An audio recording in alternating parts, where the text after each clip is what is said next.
दुनिया के सबसे बड़े सॉवरेन वेल्थ फंड में से एक नॉर्वे के गवर्नमेंट पेंशन फंड ग्लोबल ने रिलायंस समूह की कंपनियों पर अपना दाव बढ़ा दिया है और अडानी ग्रुप के शेयरों से बाहर निकलने लगी है। इस 1.3 ट्रिलियन फंड ने इस महीने की शुरुआत में घोषणा की थी कि वो इन्वायरमेंटल, सोशल और गवर्नेंस यानी ESG जोखिमों सहित कई अन्य कारणों की वजह से अडानी समूह की कंपनियों से पूरी तरह से बाहर निकल गए हैं। आपको बता दें, अडानी ग्रुप को अमेरिकी short seller company Hindenburg research से स्टॉक हेरफेर और धोखाधड़ी के आरोपों का भी सामना करना पड़ा था, जिसकी रिपोर्ट के कारण अडानी ग्रुप की कंपनियों के नेटवर्थ में 12.4 ट्रिलियन रुपए की गिरावट आई है। वहीं गवर्नमेंट पेंशन फंड ग्लोबल ने 2022 में मुकेश अंबानी समूह की कंपनियों में 180.5 मिलियन डॉलर की हिस्सेदारी बढ़ाई थी। वहीं निश्चित आय के डॉक्यूमेंट से पता चलता है कि पेंशन फंड ने दिसंबर के अंत तक अडानी समूह की कंपनियों में अपना निवेश पूरी तरह से बेच दिया था और 2021 के अंत तक अडानी इलेक्ट्रिसिटी मुंबई में इसकी 12.7 मिलियन डॉलर की हिस्सेदारी थी।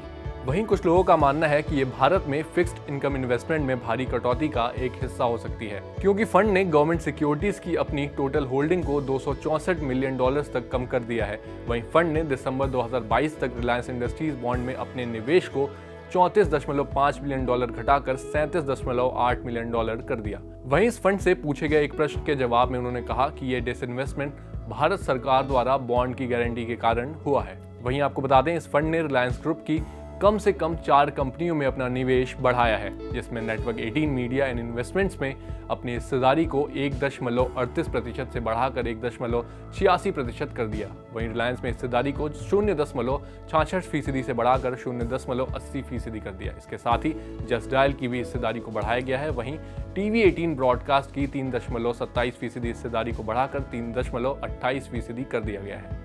आपको बता दें, कोरोना महामारी के बाद से ही सॉवरेन वेल्थ फंड ने भारतीय इक्विटी पर अपना दाम काफी बढ़ा दिया है।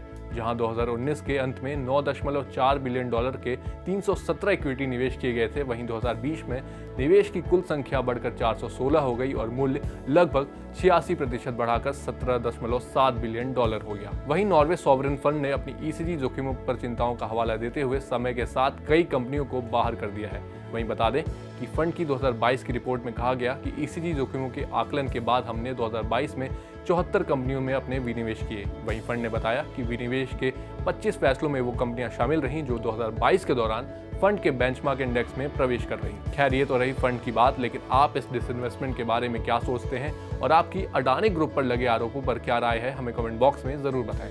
साथ ही अगर आपको ये वीडियो पसंद आई है तो इसे भी लाइक करें, कमेंट करें और साथ ही साथ इसे शेयर करें। और ऐसी और बिजनेस रिलेटेड कंटेंट देखने के लिए आप जागरण बिजनेस को सब्सक्राइब करें।